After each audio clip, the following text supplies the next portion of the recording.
is the Chargers Unleashed Podcast. Here are your hosts, Dan Wolkenstein and Jake Hefner.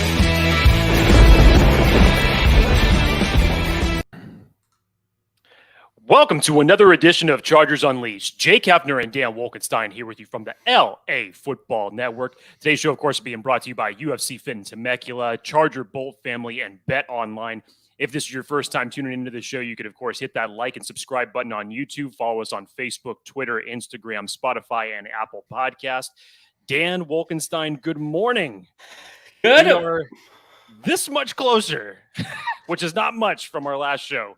We are beginning of training camp. So close. We are so close. Welcome to Chargers Unleashed. We are live on a weekend edition. Jake, I don't know if you have your coffee or whatever it is that keeps you awake in the morning.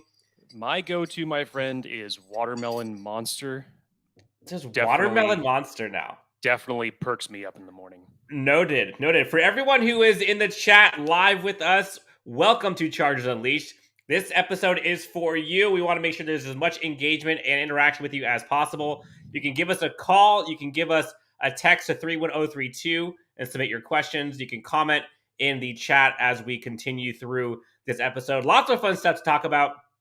Chargers Unleashed Hotline. We're trying something new today where we're actually going to do live hotline. So give us a call, 323-374-5651. And you can submit your questions. You can call us and we'll answer live. No idea what's going to happen with that. I know it's kind of purgatory time, Jake, so it's a little quiet on the Western Front. Like I said earlier this week, man, thank God for Stranger Things. Thank God for Marvel content. Thank God for just other binge-worthy shows that I have heard about that I have started to fill this gap because football needs to get back and it needs to get back now. I can't stand it anymore. It sucks. I agree. Shred74 gives us the lightning bolts. Welcome to the show. Ben has some questions about fun things to do in SD if you're visiting there. Ben, we'll get to that in a second. Guys, we have a ton of fun stuff planned for you guys today. We are going to go into underrated players on this team. We've seen the smoke from folks outside the organization talking about a Derwin James, talking about a Khalil Mack as being quote-unquote overrated, which is blasphemy, which we'll get into. So this episode, we want to kind of talk about the underrated players on this team. Maybe folks are not kind of sleeping on these guys. But Jake, before we get into that, let's pay the bills. Bet Online. There's the Open right now. I don't know if you're watching it. There's the Open right now, and the UFC fight night has officially kicked off because I believe it's overseas. So it's early fight time today. The main card actually starts at 11 a.m. if you guys are interested in watching that. But our partners over at Bet Online continue to be the number one source for all of your betting needs and sports information. Find all of the latest odds, news, and sports developments, including Major League Baseball, the latest in UFC fighting news, and even next season's early NFL futures. Head on over to the website or use your mobile device to sign up today to receive your 50% welcome bonus on your first deposit. Just use our promo code BELIEVE, that's BLEAV, to get the bonus and get into the action. Bet Online, where the game starts. So in addition to the topics that Dan was talking about, as far as we thought we would flip the script, and as Dan mentioned, with the, let's just call them really hot takes, possible clickbait that came from Chris Canty yesterday on ESPN, we're going to flip the script. And, Dan and I have talked about guys that we thought need to have breakout seasons, second year players that are going to be coming into their own. But we want to flip the script a little bit and talk about guys that are either not getting talked about enough or are just still the underrated players on this team. And on top of that, we want to hear all your guys' comments as it relates to, as we're getting close to training camp, what you guys are looking forward to seeing, who you guys believe is still labeled as an underrated player on this team. Let's talk Chargers football. Dan, what do you want to start with? Before Chargers football, we have some folks here in the chat already. Envy Talent says, morning fools. I'm going to take fools as a term of endearment. Jake, what about you? Yeah, I'll take it. Yeah. Guilty is charged. Friends of the show are in the house. Friends of the show, welcome, guys. I think you guys have a live show coming up as well. So after this, tune into theirs this morning. Cam Smith going crazy right now. I have a bet going on with a bunch of family. Victor Hovland is the guy that I have winning. I just saw him make, I think it was a birdie putt. We'll see. Hopefully we win. Let's see. Manny619, love this podcast. Ross Ackerman, Good morning, gents.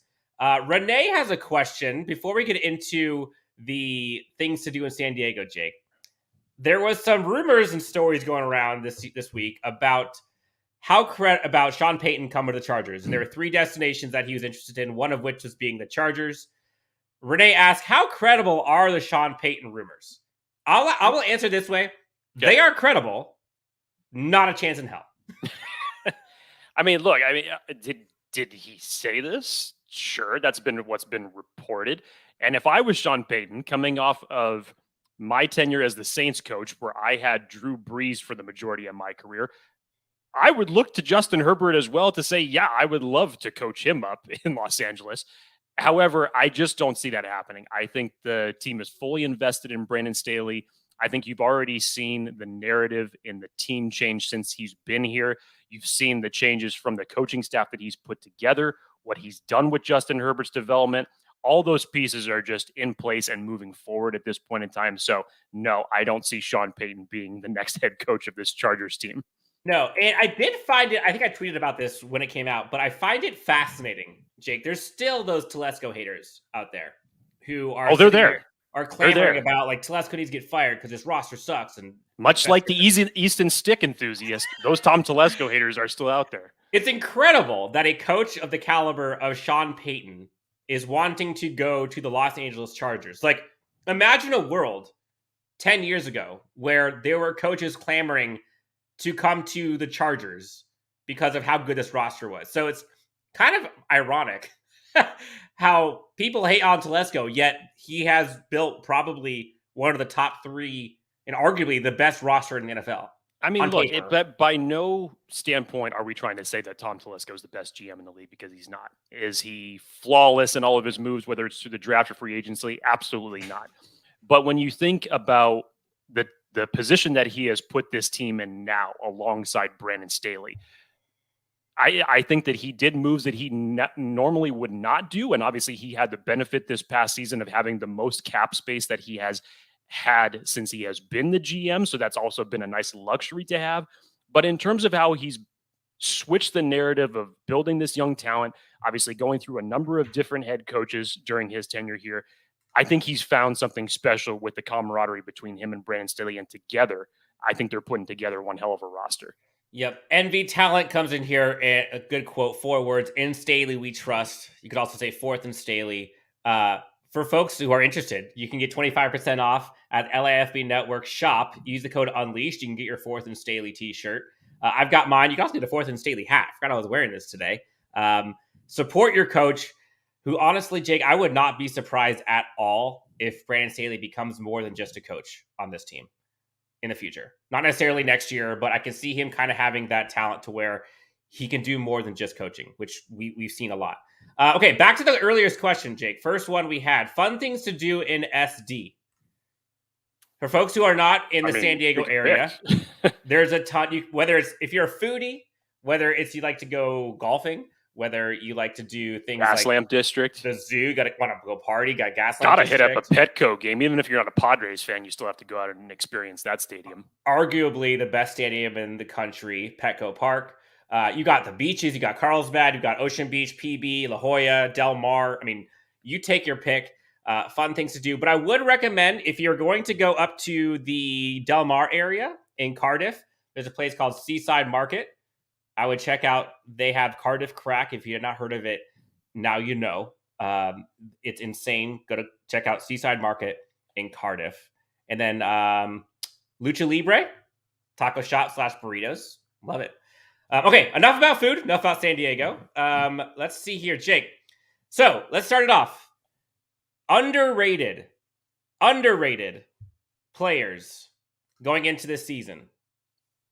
Kick it off. You know, I'm gonna start with a guy who I still doesn't think gets talked about enough. And I think that whole narrative is going to change by the time that we hit training camp, by the time that we hit the beginning of the regular season. And that's Gerald Everett. I still think that when everybody's talking about these big weapons on offense, you know, you have your Mike Williams, you have your Keenan Allen, everybody's talking about the next step up from Josh Palmer, what's expected of him for this coming season. But from the tight end perspective, to have a guy like Gerald Everett doing the things that he can do, to replace the void left by Jared Cook, to pair him with Donald Parham. And again, the stats have not been anything spectacular for him throughout his career since he entered the league in 2017. Again, this is a guy who's never had over 500 yards in receiving. So the stats don't necessarily pop out to you. But I think what Brandon Staley and Joe Lombardi see from him in this offense and how they can utilize him. You saw how he was used sparsely in Seattle, not just from his yak capability, from his end around capability. There's a bunch of different things that you can utilize him on the offensive side of the ball. And I think when you pair him with a guy like Donald Parham, with Austin Eckler, with Keenan Allen, with Mike Williams in this offense, and with Justin Herbert at the helm, I think they're going to look to exploit his matchups as much as they can. So I think you're going to see a huge bump from Gerald Everett in stats this year. Obviously, maybe not skyrocketing above 500 yards, but in terms of production, in terms of touchdowns, in terms of utilization in the red zone, when you still have two big-bodied guys in Gerald Everett and Donald Parham, you use them in two tight end sets from the 20s to the goal line. I think he's going to be a super valuable asset that still not a lot of people are talking about. Yeah, I agree with you. Everything you said is true and correct. I will also kind of double down on the yards after the catch, yards after contact. That is one thing that I believe the Chargers have struggled with the most over the last few years, is getting kind of like that easy yards, quote unquote, easier than like having to go catch the ball and all that kind of stuff. Like, just if you could break a tackle, get some easy yards. And that's something that Gerald Everett is great at. Like, he's an above average athlete, and he can kind of is a jack of all trades. And one thing that he, I think, will bring to this team is that yards after the catch, tough yards that gives you, I should say easy yards, but through toughness. And that physicality, I think, is going to show through him. NV Talent puts a name for Vato. So Michael Davis. I do not have him on my list, but we could talk about him for a second. So Michael Davis, and it's a weird predicament that he's in, Jake. Like, he went from kind of like a rising star in Los Angeles. He gets re-signed to a 3-year contract. And then all of a sudden, like, in comes Asante Samuel Jr., in comes J.C. Jackson, in comes Bryce Callahan. He kind of has a bit of a down year in the new system. And then now we're talking about him as from a CB1 to now CB4. Yeah, in a lot of people's eyes. It's like when Captain America woke up and said, "Oh God, what year is it?" You know, yes, you've been asleep, Cap, for 80 years. Oh, hey, you're CB4 now. All of a sudden, what in the hell happened? And it's the crazy part now is to think, like, it's more likely, in my opinion, that he's not a Charger in 2023 than he is a Charger in 2023. Just given like the roster construction and his cap hit, paying for a CB3 or 4 at whatever it is, $8-9 million a year. That's a tough pill to swallow. I just don't see that happening. But the Chargers, if they can get a bounce back breakout year from Michael Davis from Vato, Chargers are in business. If they can get production from Michael Davis outside of Asante Samuel, outside of J.C. Jackson, outside of Bryce Callahan, like, sign me up. 4 corners deep. Yes, please. Yeah, again, it's a interesting predicament, especially just when you look at the overall cornerback room. When you look at J.C. Jackson's size and Michael Davis's size, you know, those are things that defensive coordinators really want to salivate over, especially when you're talking about 2 smaller guys in Bryce Callahan and Asante Samuel Jr., even though their play may be better, but still, just from a standpoint of having bigger bodied guys like that in the secondary is a huge value. So again, him essentially going in one season from whatever you want to call it, from a CB1 or / CB2 to now a CB4, it's going to be an interesting year for him. And like Dan, I don't necessarily have him on the underrated side, but we definitely did put him on the list when it came to players that need to have a breakout season in order to stay on this roster. That's for sure. Make or break season, essentially. This is true. Friend of the show, Ken Mary, Charger Bolt families in the house. Ken, welcome. Thank you for joining us.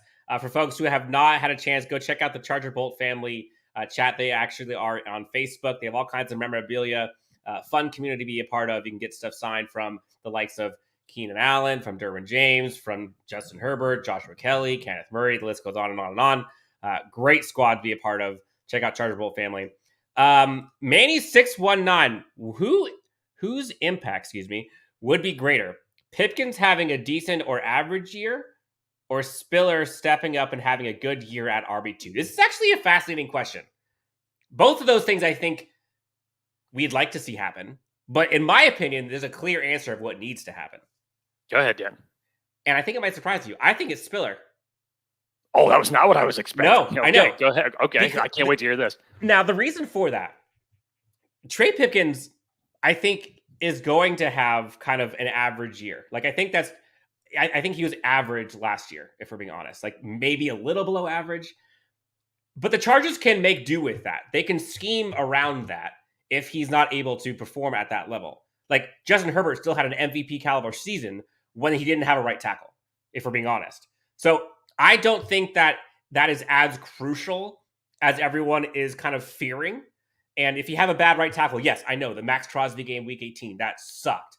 But now that we have less holes on the offensive line, you can scheme against that. You have a Zion Johnson right next to him. You could bring a tight end. You could bring a Josh Kelly over there if he makes the team to help with pass protection. What you can't do is produce an RB2 and spell Austin Eckler when there is no RB2 behind him. The last few years, there just has not been any assistance from this running back squad. It's been Austin Eckler and then no one else. You're fumbling at the 1 yard line, i.e. Josh Kelly. You're getting 2 yards per carry, i.e. the rest of the running back squad. You're hurt almost the entire season, i.e. the rest of the running back squad. Like, you're going through attrition all year, and Austin Eckler is the only constant, and because of that, he's kind of getting a little beat up. Now, the guy's pound for pound, probably the best, most physical running back in the NFL. But give the Chargers a second running back of the likes of Isaiah Spiller. If he can come in and produce at average to above average level, this Chargers offense completely transforms. Because before, when it was Austin Eckler running the rock or taking it out of the backfield, when he's not on the field, you did not care who. If you're a defense, you did not care who the other running back was. They're not going to throw to him, and they're probably not going to run it very well because he wasn't very good, and their offensive line running game wasn't great on the right side.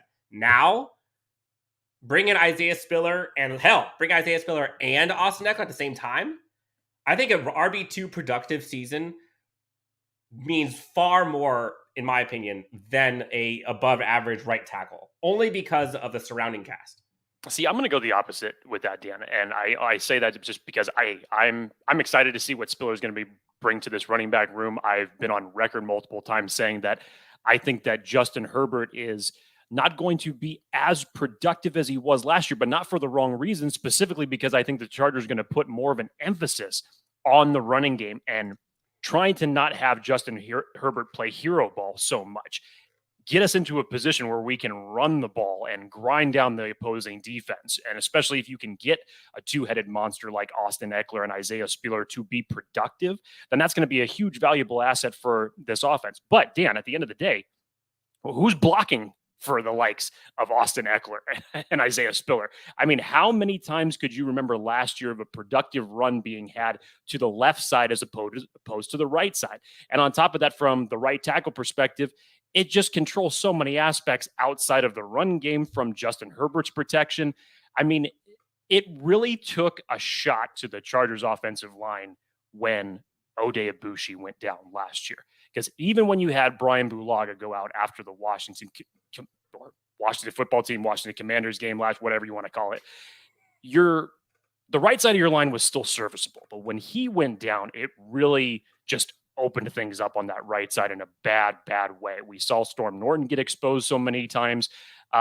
And now with the lights, it's interesting to think, Dan, if you did not have Oday Aboushi go down last year with as productive as he was being, think about this. We may be living in a universe where Zion Johnson is not your pick at 17 if he did not go down, because the way that he was producing was extremely positive for this offensive line. But to the right tackle spot, with everything that we've been hearing that's positive about Trey Pipkins, Dan, I think if you can get get him to match the athletic capabilities that he has and just grasp the technical aspects, the fundamentals, and hold down that right side, I think having a guy like Zion Johnson is going to help that immensely. But you lock down that right side of the line, and it immediately it makes obviously it protects your quarterback a lot better from both sides, and it gives your offense a little bit more versatility from especially a run game perspective on we're going to go both ways and not just rely on our all-pro rookie going to the left. That's fair. That's fair. It's going to be important. We'll talk about the right tackle position in a second. There was a question that came in. We'll get to it. Shred74 asks a question here. What Chargers backup would most likely have a breakout year if, knock on wood, the starter went down for an extended amount of time? This is an interesting question. What Chargers backup would likely have a breakout year if the starter went down for an extended period of time? I think some eyes could go immediately to Josh Palmer in that circumstance, if you were to think that. I'd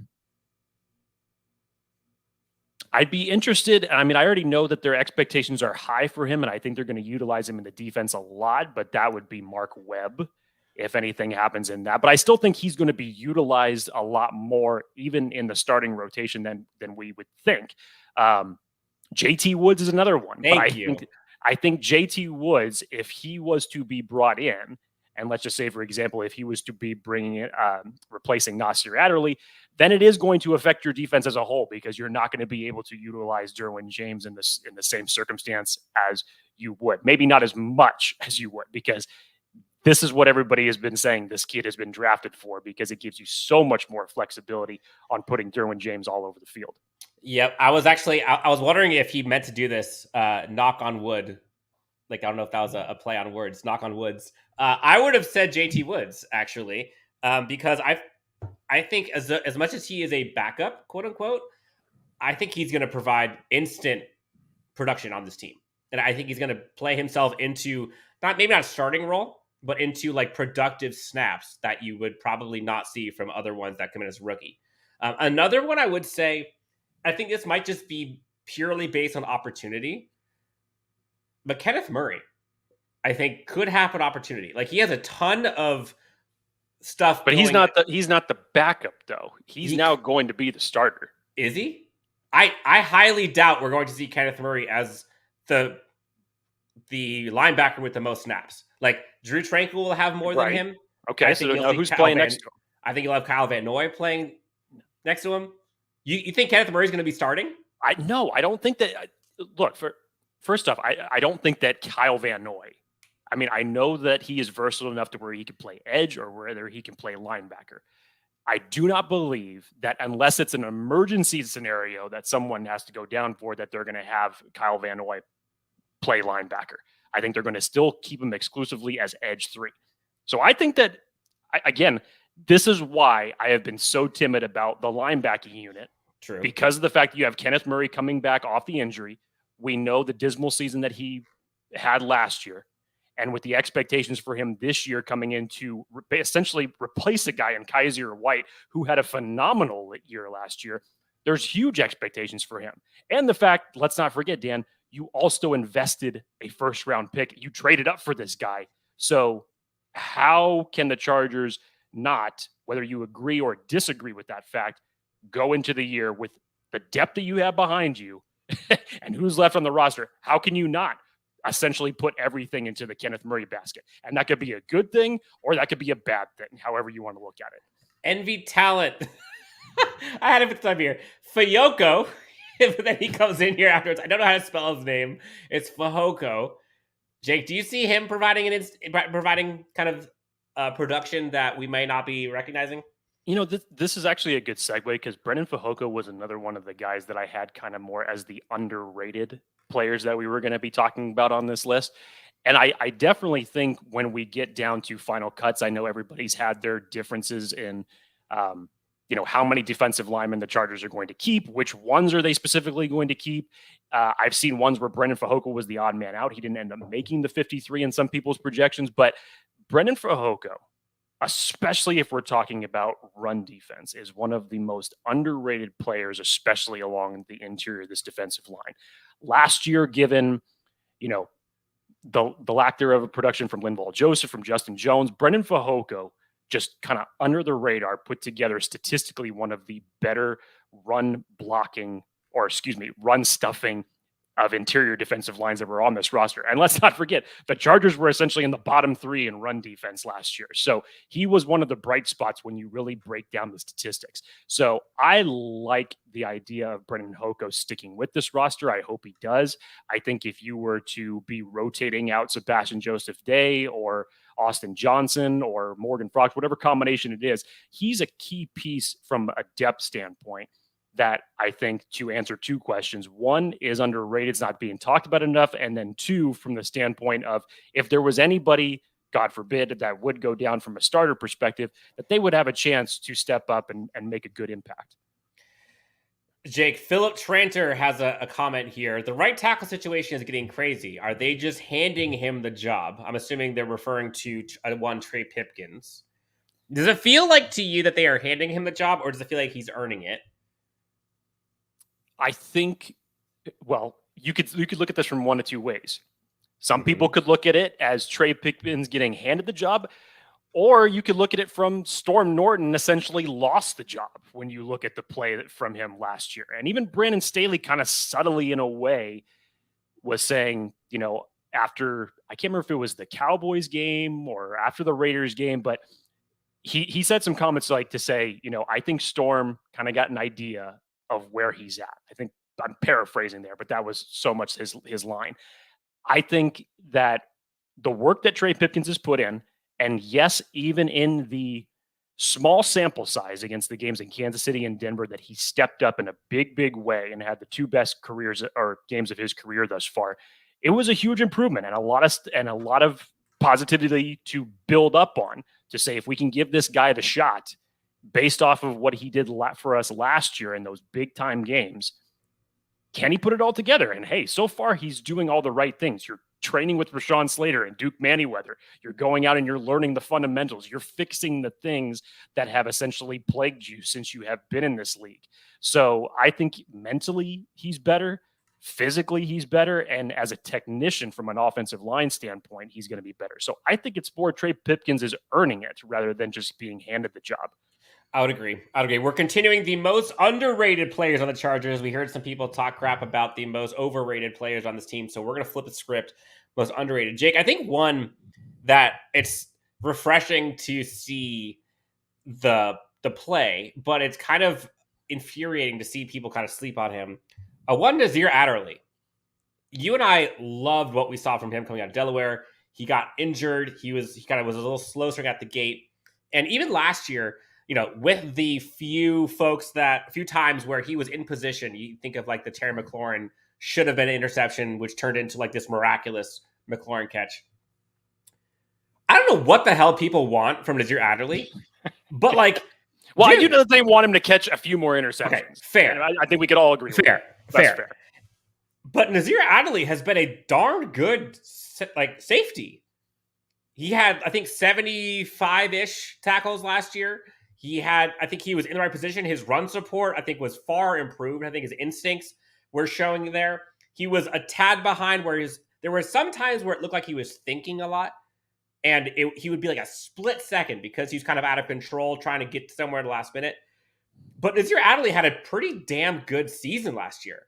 Like, I want to say he had, like, from PFF perspective, I think he had in greens, both a run defense was a 70.7, overall 66.2, coverage 61.3, and pass rush 91.6. Like, in my eyes, that's a pretty darn good safety. If you have him next to a Derwin James, like, Nas Adderley, I think, is a very underrated player on this team.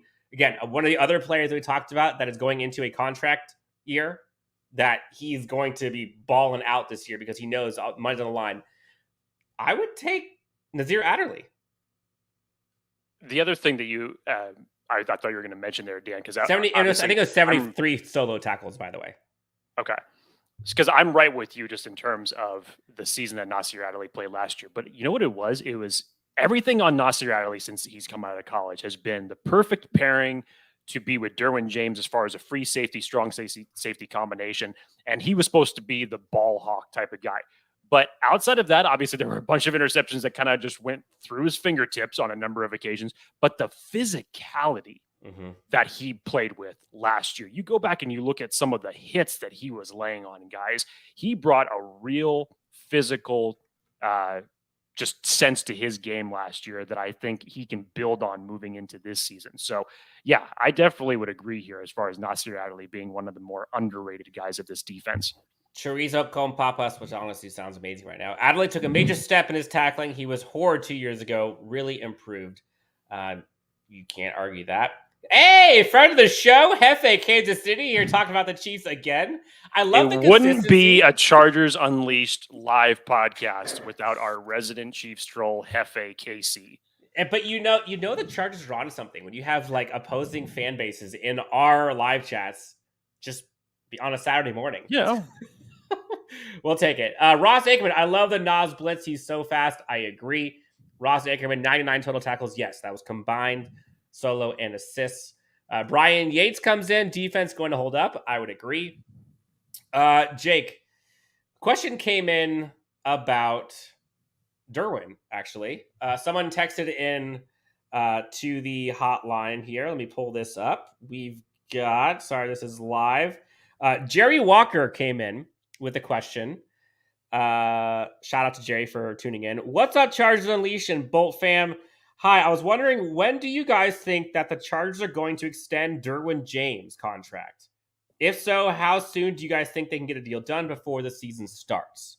So, Jake, maybe two parts to that question. One, will the Chargers re-sign Derwin James before the season starts? Two, when? Okay, so this is a good transition. So if anybody who follows Daniel Popper like Dan and I do, if you're a Chargers fan and you're not following Daniel Popper, I don't know what you're doing. But he actually answered this question as far as when he sees this possibly being getting done for Derwin James just 2 days ago. So he kind of put the deadline, Dan, and he measures this off of a barometer of other contracts that either did happen or didn't happen. But he basically said, in his words, in his article, that the Telesco rule is that he does not talk contracts after Labor Day. So the Melvin Gordon situation, after Labor Day, he never went back to it. Negotiations were happening up to that point. Once Labor Day came, he stopped it. And obviously we know what happened from there. Keenan Allen, Joey Bosa, when they got their contracts done, it was before that Labor Day mark. I think it's similar to what Popper is saying. I fully agree here. I know the expectation is they want to get it done as soon as possible. If it doesn't, then obviously Derwin, we have to be betting on himself in terms of having a healthy season, and obviously, could even get a higher contract number from what was originally possibly thinking of. And now, of course, the market has shifted with Minkah Fitzpatrick getting his huge contract number. So in January, Daniel Popper predicted this again. He projected that Derwin James was going to get an extension at 5 years, $88 million, which is basically $17.6 million per year. I'll take it. I would take that in a heartbeat. In comparison, Minkah Fitzpatrick just recently signed a 4-year, $72 million extension, which comes out to $18.2 million a year. Yep.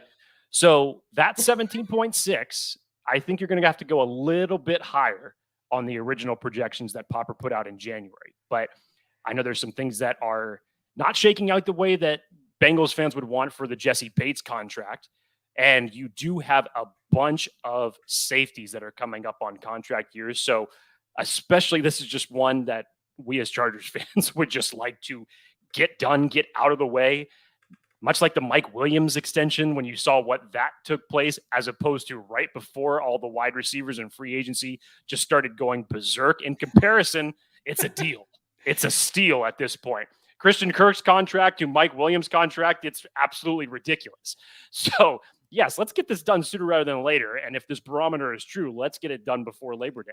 I've been on record for a few weeks now that I feel that it's going to be happening similar to Joey Bosa. And I think Steve Hagelin from the Guilty as Charged crew, I think thought the same thing. I think he replied to one of my tweets about it. Like, I think Derwin and Joey Bosa are probably the two most important, or at least, from a drafting perspective, two most important players drafted by Tom Telesco for this defense. And I think either of them, they'll basically open the bag for. And if I'm Derwin James, I'm kind of doing the same thing Joey Bosa. Now, I do think Derwin James is maybe, I don't want to say more dedicated to the Chargers because obviously Joey Bosa is, but like he's outwardly more emotionally invested in the Chargers, it feels like, as a leader than Joey Bosa is. So I would love to see Derwin James walking up day one training camp and you hear news Derwin James gets re-signed. That's what I'm going for, the day before or day of his first presence at training camp for Derwin James. Okay, weirdly enough, again, we're going through most underrated players. If you guys have any that you'd like us to discuss, put them in the comments. Go ahead and text us 31032 or give a call on the Chargers Unleashed Hotline. Weirdly, Jake, there's been a ton of comments in here about folks getting like old school Chargers jerseys. So I don't know if you've seen this. So I was going to put a bunch of these here. So Wings. Look, I'll say this because I'm seeing Legadoo Nane jerseys in there. And this just may be just throwing smoke right now, just trying to get a laugh. And if it is, it's working. Great. If it's true, then how much did you pay for it? Honestly. Wings of Fatness got my Ryan Matthews jersey today, bolt up. Then later on, I got my Manti Te'o jersey in route. And then, like you said, first off, got my Donald Butler jersey coming. God. Blot up. Blot up. Hey, man, we all make typos. You know, it's all good. No, but and then Wings of Fatness, of course. Oh, dang, you hot that. Damn, man, that's nice. And then someone else with the Legadoo Nane, like you said. Question for you, Jake. Willie Bowen comes in asking, what is your opinion on Xander Horvath in the backfield alongside Austin Eckler? Eckler.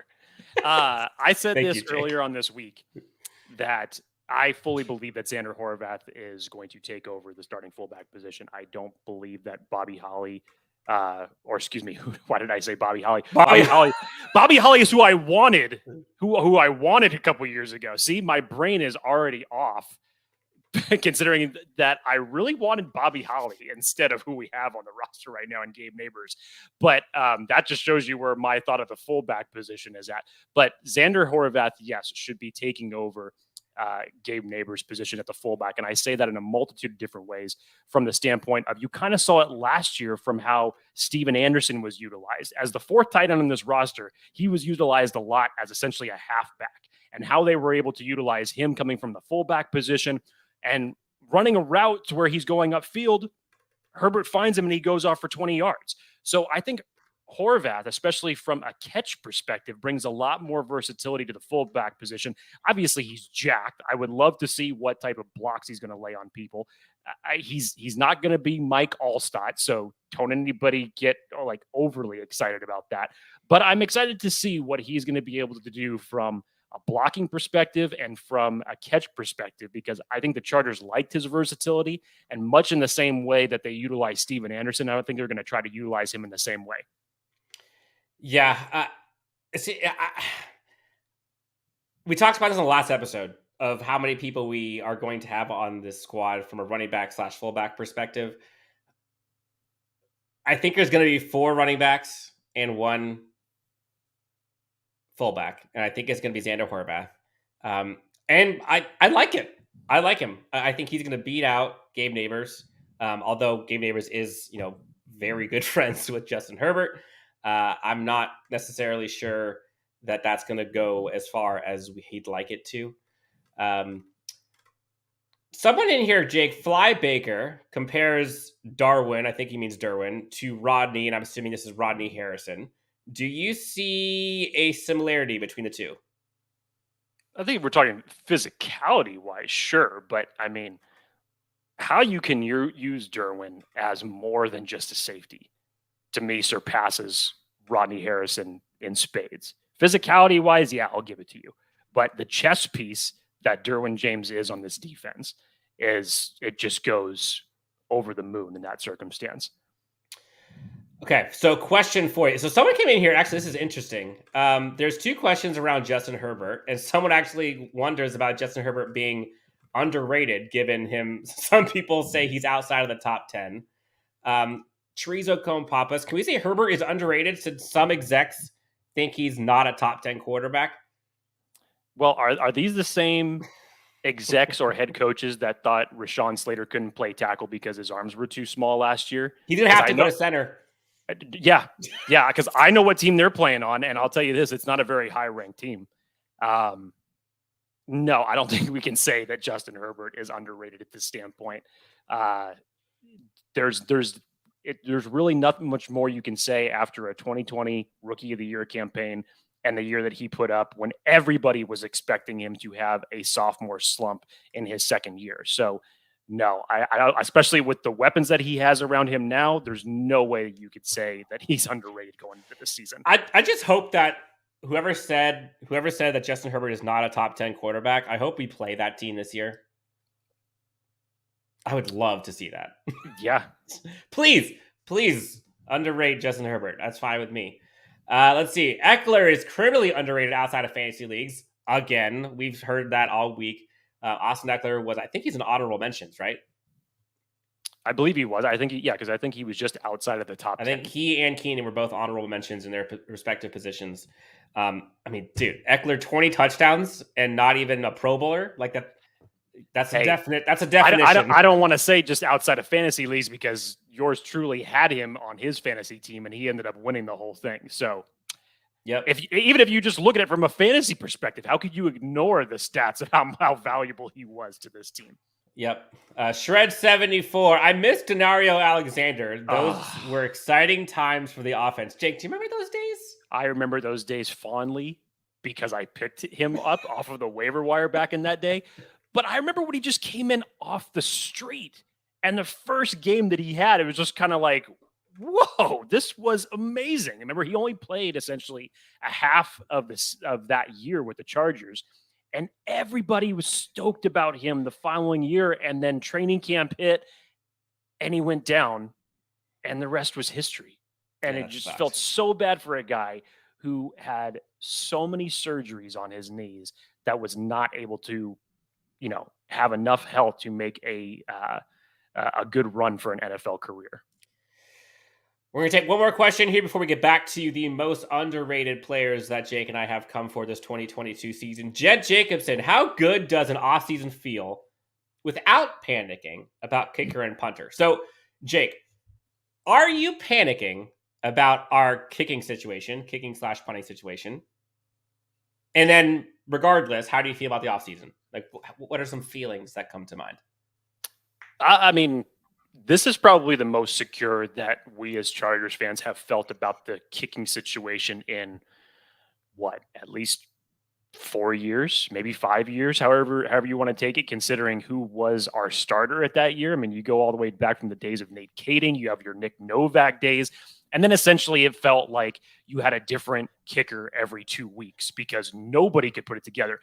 And especially it felt really bad in the days of when Josh Lambo was inconsistent for us, then he goes to Jacksonville, and then all of a sudden he starts putting it together, and it felt even worse. I was just going to say it felt even worse when he was inconsistent with us. Now he's just killing it in Atlanta. So we're just dying over here, just wondering where could we find a reliable kicker. And thankfully, last year, the Chargers made a move in free agency, and you go out because Dustin Hopkins was released, and he came in, and he was essentially money for a good majority of his kicks. So finally you have some stability in that circumstance when it comes to the kicker. So no, I'm not worried. But in terms of the offseason as a whole, Dan, it goes down as one of the most impressive. And I still have to say on paper because we haven't seen it. And as Austin Eckler liked to remind us during minicamp week, paper doesn't play football. So on paper, it could arguably be the most impressive offseason that the Chargers have ever had when you're combining the free agency moves that they did along with their draft selections, what Tom Telesco and Brandon Staley have able to put on this roster in essentially a 2-year span. It's incredible. Yeah. Fly Baker, are you excited that Mac and Bo's on the same line? Yes, very much. No, actually, I hate it. I'm going to go the Chris Canty route, and I'm going to say that Mac is over. No, I'm not going to. So is Joey Bosa. Joey Bosa is also overrated. We're ecstatic that he's going to be part of this line. Jake. All right. So most underrated players. So I'm going to go with one. Actually, sidebar real quick before we get to that. We talk about the kicking game. Like, does it concern you at all that we have not seen a lick of J.K. Scott punting the football? Like, I mean, not that we haven't seen, I mean, we've seen him punt, but like in terms of the NFL, like we have not seen any Chargers. Now, again, how important is punting on this team? I don't know. But like that's half of the team, that's half of the special teams that like our punting game. Remember last few years, like every time it felt like we were going to get blocked or we were blocked or it was a bad punt. I think I feel better about him than I do previous years. And the special teams coaching staff has talked about how impressed they are with him so far this year. But like, do you have any concerns with the punting stuff right now? I'd be more concerned with just the overall special teams unit blocking for whoever the hell it is that's kicking the ball. Because if you can fix that, you can essentially fix the punting aspects in a big, big way. I mean, how many times over the last couple of years have we had punts blocked, our punters run into, our punters almost killed because people are just coming up and walloping them? You fix that first, and that's going to better the punting situation, I guarantee you. Yeah, there's not a lot to go off of J.K. Scott right now, but time will tell on that. Hopefully that doesn't end up being the weak link as it relates to the special teams unit. I do wonder if there's something, I think Ty Long, great dude. I think he's one of the best personalities on this team. One of the things that I kept seeing over and over and over again is it felt like it took forever for him just to make connection with the football. When he threw it up like from catch to kick. It just felt like it was taking forever. And I hope that that's something that the special teams unit is working on with J.K. Scott, that's not a problem. Like, just get the ball out. I don't care if it goes 20 yards. I'd rather go 20 yards than minus 20 yards. So, like, I hope that's the thing. Okay, back to the topic at hand. Most underrated players on this Chargers team. All right, so Jake, everyone talks about Derwin James, Asante Samuel Jr., J.C. Jackson, Khalil Mack, Joey Bosa, Kyle Van Noy, Sebastian Joseph Day, for a good reason. But you know who they're not talking about, and I think that is going to be fun to watch, is a Drue Tranquill this year. Drue Tranquill going into last year, after coming off of the injury, going into 2 years ago, was looking to have like a Pro Bowl season. He gets injured week 1. That sucked. Comes back last year. New scheme. A bit tough. Played okay. Not great.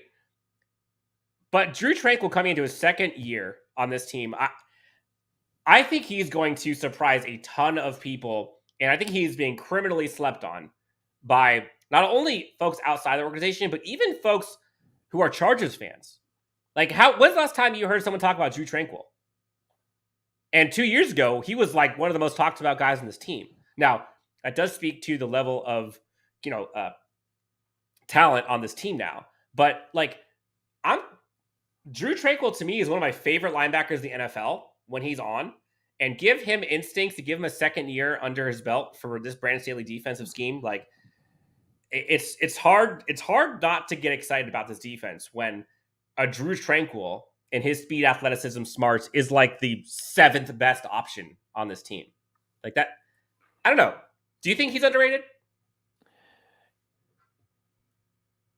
I think outside of Chargers fans, and even in some circles, he could still be underrated and not valued enough. And obviously it's all based upon the biggest question with him is health. He had injury concerns when coming into the league when he was drafted. And we know what 2 years ago felt like when he went down really early in the season, what this defense looked like without him.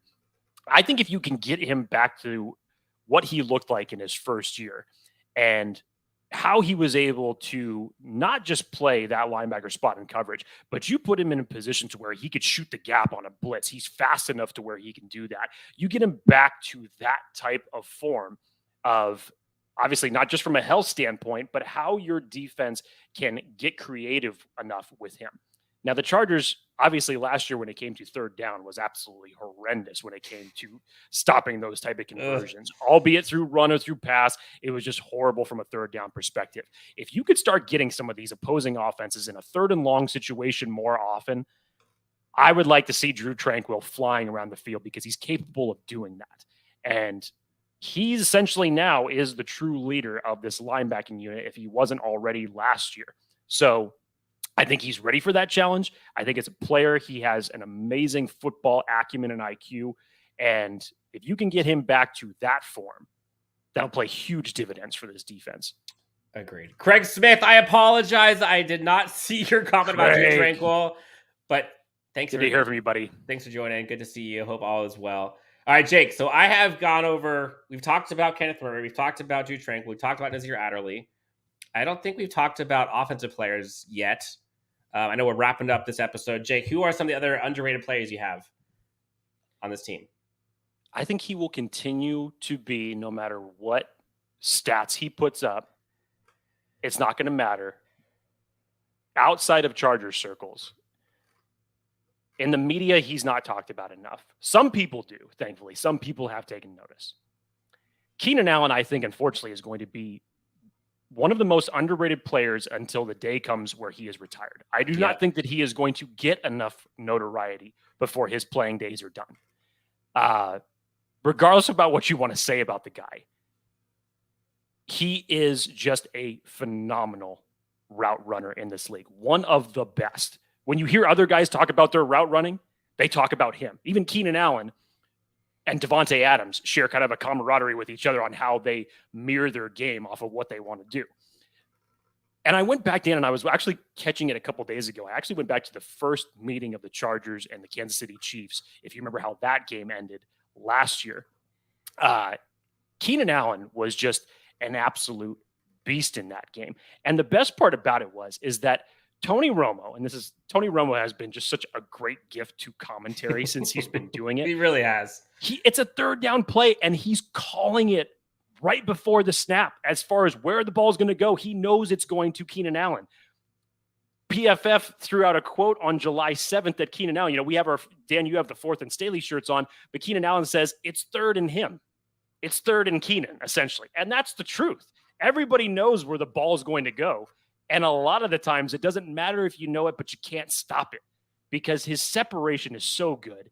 His love for the game and his camaraderie with Justin Herbert is just second to none. They just have such a good pairing and mentality in this offense. And what he brings to the rest of this wide receiving unit is just amazing. As a leader, he's great. As a player, he's great. He still does not get the amount of love that he should just because, the guy doesn't get double-digit TDs on a year-to-year basis. I understand that. But from a value to this team, especially to a young quarterback like Justin Herbert, you can't talk about it enough. No, he was one catch away from 1,000 yards last year. He's been Mr. Consistent. I think he's gone 6 straight years without missing much. He's taken completely away that, injury-prone mentality. And yes, Ross Ackerman came in with a comment. Raiders fans were so mad. Keenan talked about third and me. There was apparently, I didn't know this was a thing. Apparently, Raiders fans say third and Renfro, which they created this. I think they had this saying in the middle of last year, right? But Keenan Allen's been doing this for years, and it was just funny that they were like, no. I'm like, guys, let's look. Let's not forget the NFL is a parity league. Okay. You could go to a number of different wide receivers on any of the 32 teams in this league, and they would be saying the exact same thing. It may not sound as, much of a good saying and, third and Renfro. Yeah, it's a good, little catchphrase. It may not be as marketing and catchphrase as that, but I guarantee you most of these wide receivers have that mentality. Let's not forget, the wide receivers are still the divas of the NFL. Of course they think it's going to be third and them. But Keenan Allen actually is. I think he had the most third down catches in the NFL last year. He legit is third and me. So, yes, Raiders seriously are acting like that's the original to Renfro. It's a common thing for receivers, like Jake is saying. Jake, who else? Underrated. That was actually all I had on my list.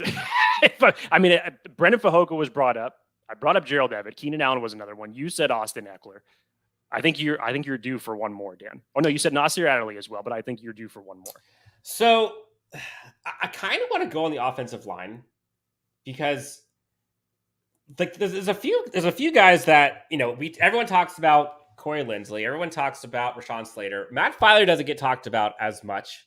And honestly, that signing has turned out to be absolute gold for this Chargers team. I don't forget he was listed by Sports Illustrated, I think it was last month, as the most underrated player on the Chargers was Matt Feiler. And Dan, I'm sure the argument that you're about to make is going to be a valid one, and it's just going to push that same narrative because I fully understand where you're going with this.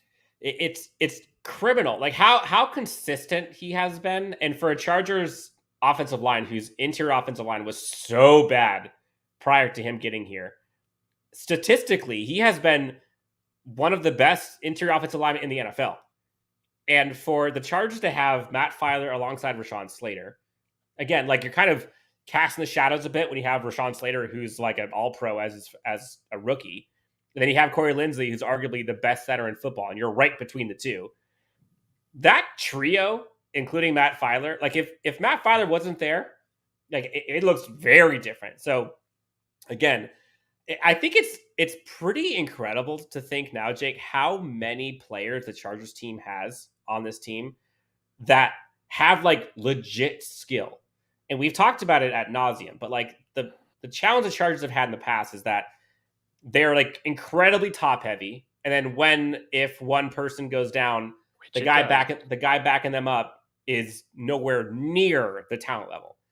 Like that's not quite the same anymore. And it's like baffling to me. It's wild when you look at, like, you know, if Mike Williams goes down, you got Josh Palmer. Like Josh Palmer, I'll take it any day.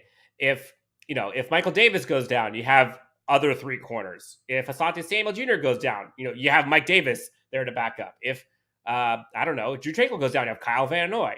If Derwin James goes down, you have Nas Adderley, you've got JT Woods, you've got all kinds of guys. And the interior offensive line, same thing. Like that is probably one of the strengths of this entire team is the depth of the interior offensive line. You've got Zion Johnson, you've got Matt Feiler, you've got Corey Linsley, you've got Brandon Hymus, you've got Jamari Salyer. Like all of those you would take. And I would not feel bad about any of those guys starting for the interior offensive line. So I think from an underrated perspective, I do think Matt Feiler is up there. And also Austin Johnson. No one, like literally nobody's talking about him because, yes, I know it's Sebastian Joseph Day, but like Austin Johnson was a top 10 interior defensive lineman. Like he stopped rushes among the best of them. So like up and down this roster, Jake, like there's talent everywhere, some of which is underrated, but that's just because of how good the talent is around them. Yeah. Yeah. It's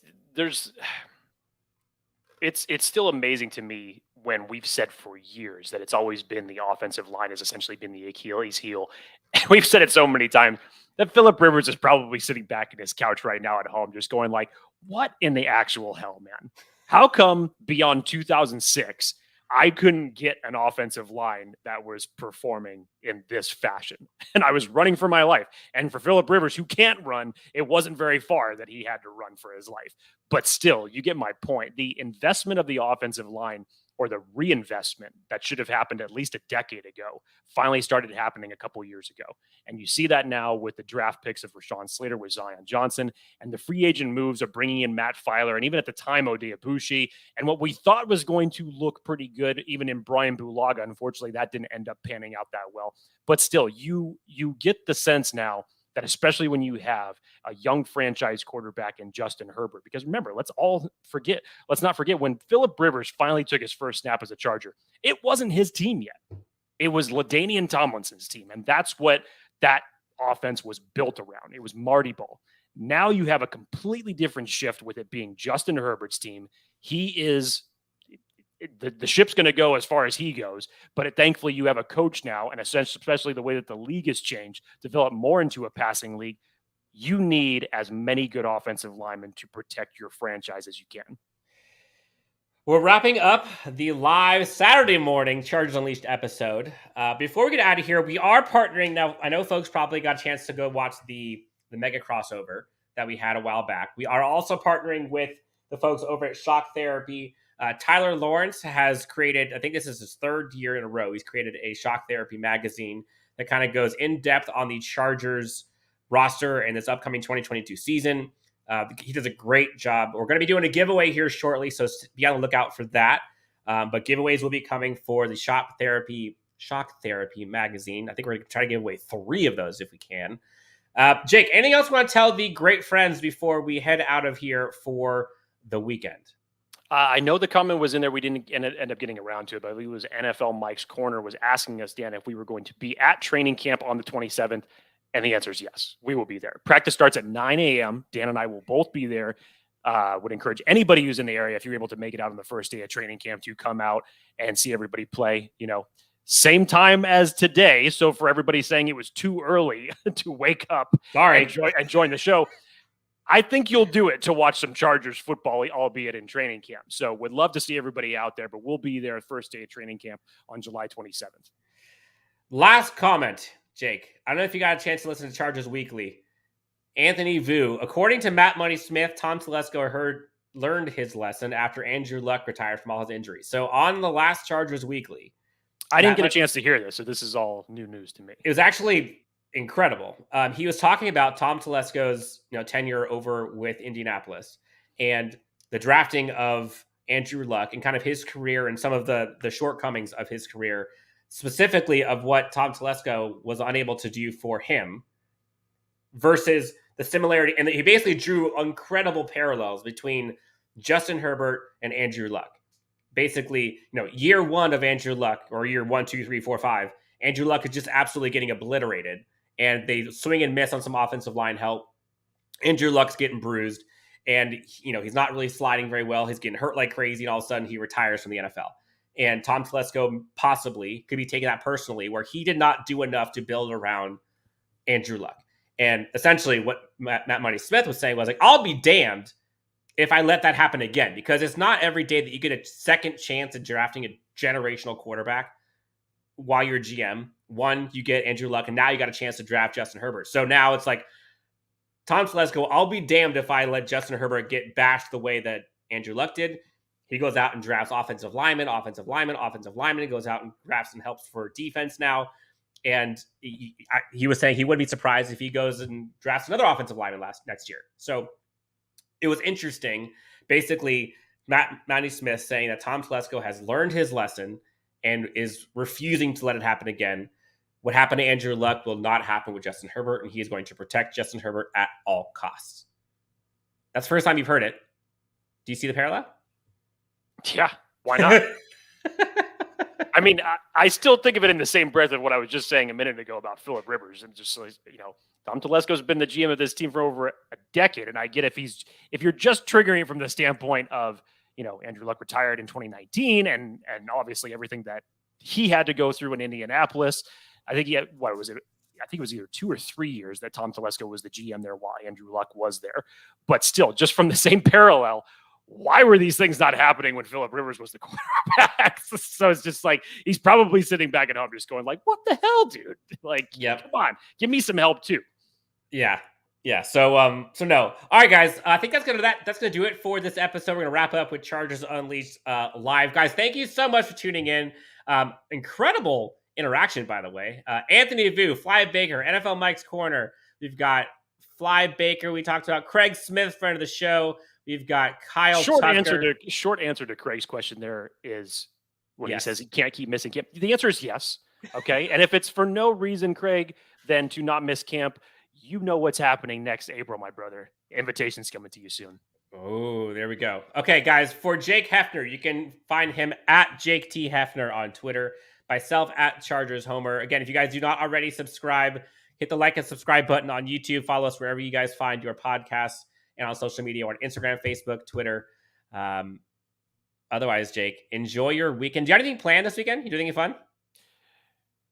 No, it's going out with some friends tonight. Enjoy the night.